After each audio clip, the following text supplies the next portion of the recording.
ஐயோ, உங்களுக்கு கேடு! ஏனெனில் நீங்கள் இறைவாக்கினருக்கு நினைவு சின்னங்கள் எழுப்புகிறீர்கள்.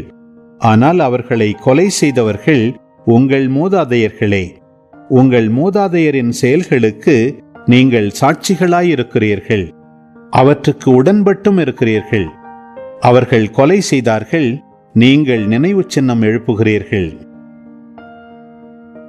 இதை முன்னிட்டே கடவுளின் ஞானம் இவ்வாறு கூறுகிறது: நான் அவர்களிடம் இறைவாக்கினரையும் திருத்தூதரையும் அனுப்புவேன்.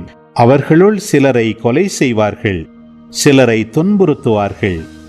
ஆபேலின் இரத்தம் முதல் பலிபீடத்திற்கும் தூயகத்துக்கும் நடுவே சிந்தப்பட்ட சக்கரியாவின் இரத்தம் வரை, உலகம் தோன்றியதிலிருந்து சிந்தப்பட்ட இறைவாக்கினர் அனைவரின் இரத்தத்திற்காக இந்த தலைமுறையினரிடம் கணக்கு கேட்கப்படும்.